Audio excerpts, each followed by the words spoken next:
ये वो कुरान है कि जिसमें न तहरीक की जा सकती है, न तब्दीली की जा सकती है, न चेंजिंग की जा सकती है, न बदला जा सकता है, न इसको मेटा जा सकता है। जैसे ये आसमान से उतारा गया था, अल्हम्दुलिल्लाह 1500 साल हो गए, वैसे ही कुरान आज हमारा अल्लाह ने महफूज नजर करम आ रहा है। फरमाया, दारुल उलूम फैजुर रसूल मूर्तिहा ईदगाह से उसने कुरान मुक़द्दस को मुकम्मल तौर से हिफ्ज़ किया और अपने सीने में उसे बसाया।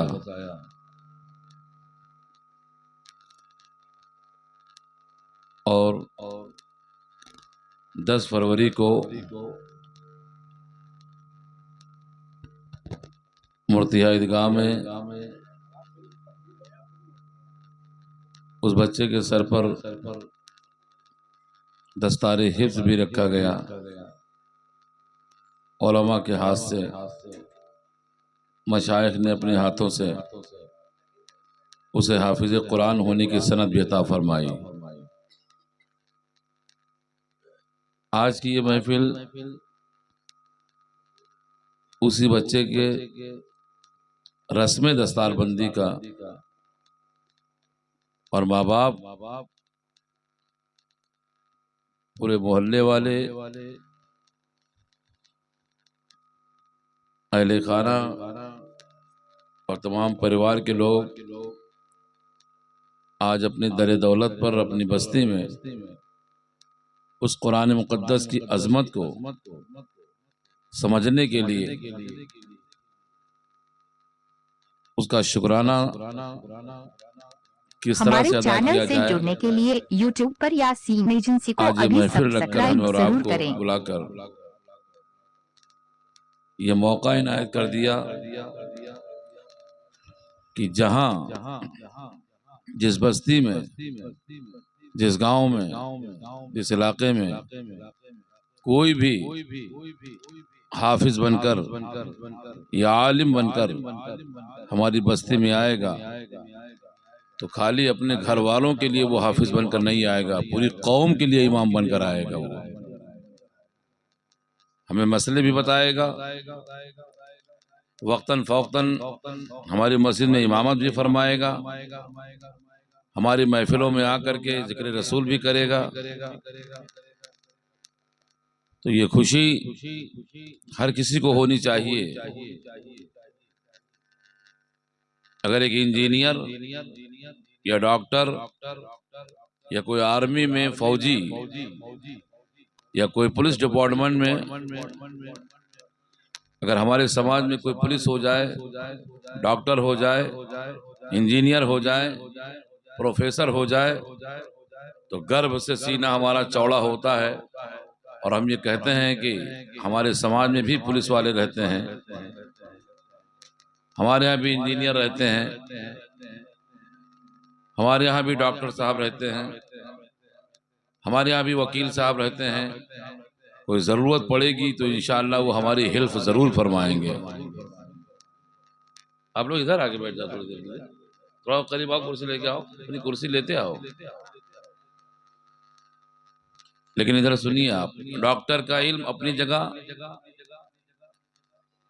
इंजीनियर की टेक्नोलॉजी अपनी जगह, LLB वकील की वकालत अपनी जगह, प्रोफेसर का लेक्चर अपनी जगह। ये कोई गारंटी नहीं है कि इन मनसब पर फाइज होने वाला तुम्हारी कब्र पर आकर के या तुम्हारे मरने के वक्त आकर के या तुम्हारी कुरान खानी में आकर के कुछ पढ़ सके, कुछ कह सके। इन तमाम उलूम से दुनियावी फायदा होगा और जो बच्चा आपकी बस्ती में आज हाफिज कुरान बन के आया है इसे दुनिया में भी फायदा होगा और आखिरत में भी फायदा होगा। होगा कि नहीं होगा? भाई डॉक्टर साहब तो नापाक रहेंगे आपकी मिट्टी में, वो जनाजे की नमाज नहीं पढ़ेंगे, उनको नियत भी याद नहीं है। इंजीनियर साहब कलमा नहीं पढ़ेंगे चना पर, उन्हें मौका ही नहीं है। वकील साहब को इतना समय कहाँ कि वो आपके पास आकर के घंटा 2 घंटा बैठ करके पढ़ें। लेकिन जो बच्चा आपकी बस्ती से आज हाफिज कुरान बन के निकला, यकीन जानिए इसके 2 फायदे हैं। एक तो ये कि अगर आपका इंतकाल होने वाला है और रूह के निकलने वक्त अगर कोई दिक्कत हो रही है, अगर इस बच्चे ने प्यार और मोहब्बत के साथ सूरह यासीन की तिलावत कर दी तो आसानी के साथ रूह निकल जाएगी, और बख्शिश की दुआ फरमा दी तो इंशाल्लाह मगफिरत भी हो जाएगी। और इन उफ़ाज़ कुर्रा और उलमा की इज्जत, इनका मकाम आप क्या जाने, हम क्या जाने। हम तो सिर्फ इनको कुरान खाने के लिए जानते हैं, हम तो सिर्फ इनको फूक छोड़ने के लिए जानते हैं, हम तो सिर्फ इनको दुआ तावीज़ के ताल्लुक से जानते हैं, हम तो सिर्फ इनको इमाम समझ करके जानते हैं कि हमारी मस्जिद में नमाज पढ़ाते हैं। मगर आओ मैं आपको एक जुमला बताऊं। मदीने के मुस्तफ़ा सरवर कौनैन सल्लल्लाहु अलैहि वसल्लम इरशाद फरमाते हैं कि अगर एक हाफिज या एक आलिम दीन या इल्म का सीखने वाला मुताल्लिम, मुअल्लिम हो या मुताल्लिम, इन दोनों में से कोई कब्रिस्तान से सिर्फ गुजर जाए, सुभान अल्लाह बोलेंगे ना आप लोग, खाली कब्रिस्तान से गुजर जाए, कुछ पढ़े ना, कुछ कहे ना, खाली गुजर जाए, तो आलिम के कदम की बरकत का आलम यह है कि अल्लाह 40 दिन के लिए उस बस्ती की कब्रिस्तान के लोगों से अजाब को दूर फरमा देता है, अजाब उठा लेता है एक आलिम के गुजर जाने की बरकत से, एक हाफिज कुरान के गुजर जाने की बरकत से। आप अंदाजा लगाइए कि जब इनके गुजरने का ये आलम है कि गुजर जाने से इनके कब्रिस्तान के मुर्दों पर अगर अजाब भी हो रहा हो तो 40 दिन के लिए अजाब कम कर दिया जाएगा, बंद कर दिया जाएगा। अल्लाह करे कि जब हमारा इंतकाल हो तो हमारे जनाजे में ज्यादातर हुफाज ही पैदा आए, आलिम की जमात मेरे जनाजे में हो। अगर आलिम दुआ करने के लिए खड़ा हो जाए, कुछ पढ़ के बख्श देगा, तो जब कदम का ये आलम है तो फिर जबान की बरकत का आलम क्या होगा। बड़े खुशनसीब हैं वो लोग जो अपने बच्चों को हाफिज कुरान बनाते हैं या आलिम दीन बनाते हैं। कुछ लोग ये समझते हैं कि यार हाफिज मौलाना बनाने से फायदा क्या होगा, 4000, 5000, 7000 से ज्यादा इनकी तनख्वाह नहीं होती है, ये खुद तो अपने परिवार को संभाल नहीं पाते, ये तो फिर हाफिज मौलाना बनाने से क्या फायदा। इंजीनियर बनाएंगे, डॉक्टर्स बनाएंगे, प्रोफेसर बनाएंगे, इंग्लिश मीडियम में पढ़ाएंगे। याद रखिए दुनिया का कोई इल्म उतना नफा बख्श नहीं है जितना नफा बख्श अगर इल्म है तो वो इल्म कुरान है, वो इल्म हदीस है। अल्लाह ताला कुरान मुकद्दस में इरशाद फरमाता है, कुल ए महबूब ऐलान फरमा दो, कह दो, हल यस्तविल लदीना यालमून वल्लदीना ला यालमून, क्या पढ़े और अनपढ़े दोनों बराबर हो जाएंगे, पढ़ा और अनपढ़ा दोनों बराबर हो जाएंगे। पूछिए हजरत से, पढ़ा और अनपढ़ा कभी बराबर नहीं होंगे। मैं समझता हूँ कि इल्म एक ऐसी चीज है कि इल्म आदमी के अंदर इम्तियाज पैदा कर देती है। अच्छे छोटे बड़े में फर्क क्या है, माँ बाप का एहतराम क्या है, बड़ों की इज्जत क्या है, पड़ोसी का हक क्या है, बाल बच्चों का हक क्या है, नमाज किसे कहते हैं, कैसे पढ़नी चाहिए, इस्लाम किसे कहते हैं, कैसे जानना चाहिए, मजहब किसे कहते हैं, कैसे सीखना चाहिए, खाने का तरीका, पीने का तरीका, उठने का तरीका, बैठने का तरीका, सोने का तरीका, बोलने का तरीका, समाज सोसाइटी में रहने का तरीका। अगर कोई इल्म तुम्हें ये सारे हुकूक बताता है तो वो दुनिया की कोई और किताब नहीं है। अगर इन तमाम हुकूक पर अगर रोशनी डालने वाली कोई किताब है उसे कुरान मुकद्दस कहा जाता है। सुभान अल्लाह, बेशक उसे कुरान कहा जाता है। कुरान में हर छोटी बड़ी चीज का जिक्र है, हर सूखी और तर का जिक्र है, हर मर्ज का इलाज है, हर सवाल का जवाब है। बस शर्त यह है कि कुरान पढ़ो, तब समझ में आएगा कि माँ का मकाम क्या है। कुरान पढ़ोगे तब समझ में आएगा कि बाप की हैसियत क्या है। कुरान पढ़ोगे तब समझ में आएगा कि शरीयत किसे कहते हैं। कुरान पढ़ोगे तब समझ में आएगा कि हराम किसे कहते हैं। कुरान पढ़ोगे तब समझ में आएगा कि हलाल किसे कहते हैं। कुरान पढ़ोगे तब समझ में आएगा कि भाई की जबरदस्ती जमीन बेईमानी करने वाले के बारे में कुरान ने क्या कहा है, पड़ोसी के साथ कैसे रहना चाहिए, माँ बाप के साथ कैसे रहना चाहिए। जब आप कुरान का इल्म हासिल करेंगे तो इंशाअल्लाह जैसे जैसे आप कुरान पढ़ते जाएंगे वैसे वैसे पर्दे उठते चले जाएंगे और आपके लिए रहनुमाई होती चली जाएगी।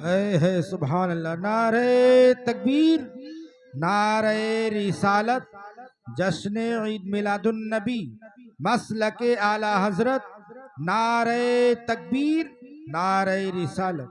और एक चीज और सुन लो, ये हाफिज कारी आबिद अली साहब किबला तशरीफ फरमा है। इनकी उम्र देखिए, कपड़े, चाल, ढाल, काल, हाल, सब कुछ आपके नजर के सामने है। देख रहे हैं आप? अल्हम्दुलिल्लाह। पूछिए आप, दुनिया में बहुत सारी किताबें आई, चली गई। बीच में मत बोलो आप लोग, मैं बहुत पॉइंटेड बातें करने की कोशिश में हूँ, कम वक्त है मेरे पास। दुनिया में बहुत सारी किताबें आई और मशहूर और मारूफ 4 किताबें आसमान से जो नाजिल हुई, 4 किताबें आई। एक का नाम तौरेत है जो मूसा अलैहिस्सलाम पर नाजिल हुई, एक का नाम है ज़बूर जो दाऊद अलैहिस्सलाम पर उतरी, एक का नाम है इंजील जो हजरत ईसा अलैहिस्सलाम के नाम पर उतरी, उनके जात पर उतरी, एक है कुरान जो हमारे मुस्तफा के ऊपर उतारी गई। सुभान अल्लाह, सुभान अल्लाह। आप बहुत पूरी दुनिया का जायजा ले लो। इस वक्त इंजील को लोगों ने तब्दील करके बाइबिल की शक्ल में ला करके रख दिया और तमाम उसमें रद्दो बदल कर दिया, काट कूट करके अपने हिसाब से उन्होंने उसको सेट कर दिया। और इस दुनिया में अब तो ज़बूर पाई नहीं जाती, कहीं कहीं तौरेत पढ़ने वाले उसमें भी रद्दो बदल कर दिया गया, चेंजिंग कर दी गई, तब्दीलियां कर दी गई। मगर लोगों सुन लो, ये 3 किताबें जो उतारी गई, तौरेत, इंजील, ज़बूर, ये यहाँ लिखी नहीं गई, ये खुद लिखी लिखाई आई थी। ये खुद लिखी लिखाई आई थी, इनकी तख्तियां आती थी और मूसा उसे याद करते थे। ज़बूर की तख्ती आती थी, दाऊद याद करते थे। लिखी लिखाई तख्ती इंजील की आती थी, ईसा याद करते थे। मगर मुस्कुरा के जोर से बोलो सुभान अल्लाह। तो मैं बताऊं आपको, सुभान अल्लाह, ये सुभान 3 अल्लाह। किताबें हैं जो लिखी लिखाई आसमान से उतारी गई, मगर ये कुरान है, लिखा हुआ नहीं आया था। अल्लाह ने फरमाया जिब्रील लेकर आए, जिब्रील ने पढ़ के सुनाया, मुस्तफा ने याद कर लिया, पूरी कौम उम्मत मुस्लिमा के हवाले फरमा दिया है। सुभान अल्लाह, बहुत खूब। जिब्रील सुभान पढ़ते अल्लाह। जाते थे, मुस्तफा याद करते जाते थे, मुस्तफा याद करते जाते थे। यही वजह है कि नबी ने पहले याद फरमाया है। आज उनकी उम्मत का हर छोटा सा बच्चा हाफिज कुरान को याद करके आ रहा है। सुभान अल्लाह। बात समझ में आई? और ये बात और सुन लो, किताबें तब्दील हो गई, किताबें बदली गई, लेकिन 1400-1500 साल का जमाना गुजर गया। कुरान का बिस्मिल्लाह के बेस से लेकर वन्नास के सीन तक आज भी वही कुरान मौजूद है। बोलो है कि नहीं है? वही है, कोई सच है, पूरी सच। दुनिया की ताकत मिलकर एक जेर को जबर बनाना चाहे या जबर को जेर बनाना चाहे, पेश को जजम बनाना चाहे, जजम को साकिन करना चाहे या उसको तशदीद बनाना चाहे, पूरी दुनिया की ताकत एक तरफ होकर के भी जबर को जेर नहीं बना सकते। ये वो कुरान है कि जिसमें न तहरीक की जा सकती है, न तब्दीली की जा सकती है, न चेंजिंग की जा सकती है, न बदला जा सकता है, न इसको मेटा जा सकता है। जैसे ये आसमान से उतारा गया था, अल्हम्दुलिल्लाह 1500 साल हो गए, वैसे ही कुरान आज हमारा महफूज नजर आ रहा है। सुभान अल्लाह।